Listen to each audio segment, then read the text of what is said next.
So one of the things I've been working on the last couple weeks is updating our 10X investing course. And so our team and I are going through it and we just always like to keep our courses up to date and keeping them relevant and fresh. And so I was going through and I found this lesson. I'm like, this would be great to share on the podcast. And so I want to drop you into this lesson and let you just kind of listen through. I think it'll be helpful for you. So basically in this lesson, I kind of break down high-level view of what my lifetime investing plan is and what I've done the last probably 10, 15 years or so and what my plan is for the next 10, 20 years. And I think this might be helpful for you just to get a peek into how I'm thinking about this. So anyway, that's what we're going to do. I'm going to drop you in on that and hope you enjoy it. And with that, let's get into it. In this lesson, I want to take you through my lifelong investing plan, and it's broken up into 4 key stages, and I'll take you through each one of them and talk about where I am and where I've been and where I'm headed. So we have 4 main stages. These are what I call the 10X stages of investing. And so the first one is eliminating anti-investments. And this is where most people start. This is where I definitely started. And an anti-investment is pretty much the opposite of passive income. It is something that is taking money out of your pocket passively.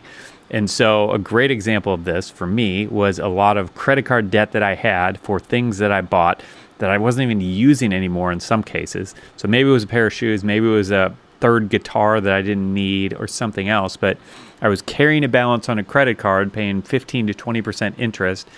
And long after I had gotten a lot of the use out of the item or was even enjoying it anymore, I was still paying interest on it. Money was still coming out of my pocket for that thing.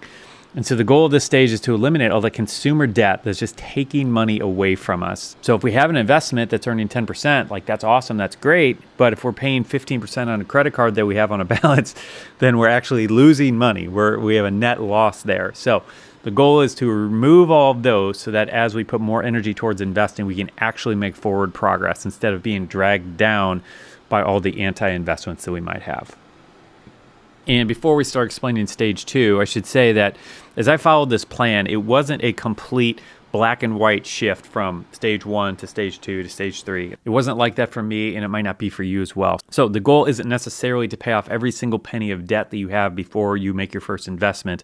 And I'll talk more about that in later lessons. But my goal with this is to help you kind of get a big picture of how I'm thinking about my process, my investing plan over the course of my life and how I'm transitioning from one kind of phase to the next. Now let's talk about stage number 2. So my goal here was to begin laying a foundation of reasonably safe investments, ideally in a Roth IRA, and we'll talk about that in a little bit, that will passively and systematically build wealth over the long term. And that's the foundational piece of this entire investing plan, is getting that down, reasonably safe investments. And we'll talk more about that and the risk reward kind of balance with all that in a bit. But it's in this phase when you really begin to see the power of your money working for you, where it's no longer dependent on you and every hour you put into your work to earn income, but you actually have some of your money, some of your investments going out and making you more money.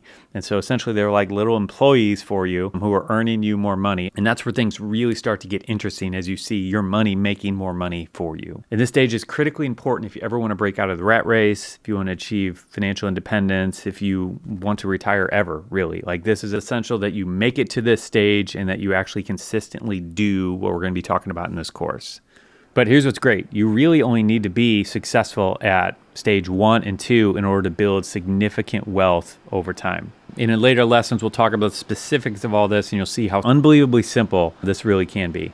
Stage 3, what I call strategic risk investing, is an optional step that I began taking with a relatively small percentage of my investments and began making slightly more risky or volatile investments in order to have a bigger chance of reward. And so for me, most of this came from stock picking strategies, which I talk about if you have access to the Plus package of this course. So we go into a lot of those strategies here, and some of them have worked really well, and some of them have yielded some really big wins, including like a 27x return on investment and a 34 times return on our investment at the time of this recording.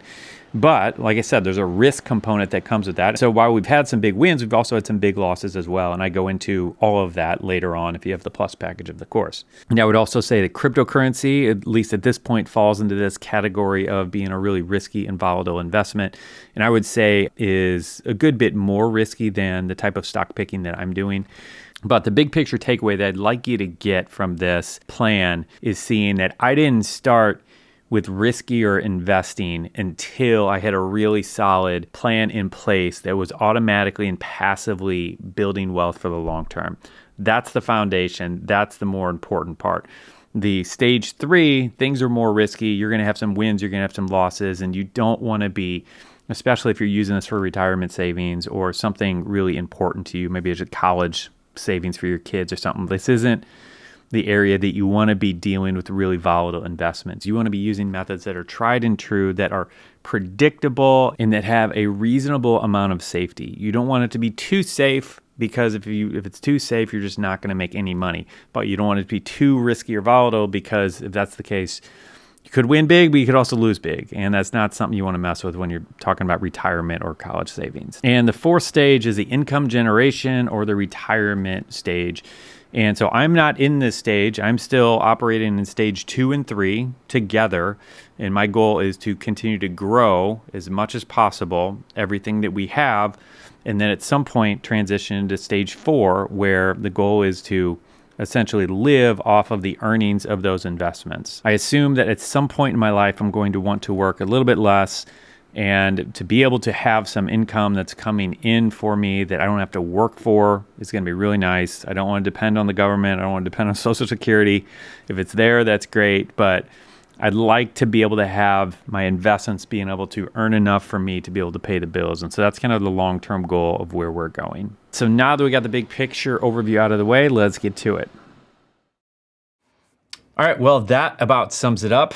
And if you're looking to get started investing, or if you just want to copy and steal my investing strategy, we'd love to serve you with our 10X investing course. So we'll have a link to that down in the description, or you can just go to seedtime.com/10X. And we're actually running a deal on it right now and have a little bit of a sale going on for a limited time. So we'll have information about that in the description as well if you want to check that out. But regardless, I hope you found this helpful. I hope this helped give you, just a little bit peek into my brain and how I'm thinking about this and how I'm thinking long-term with our investments and just overarching strategy of it all. So hopefully you found this helpful. And if you enjoyed it, let me know. Send me a DM on Instagram at SeedTime. Send me an email, bob@seedtime.com. And love to hear from you. So that's all for today. Make it a good one. See ya.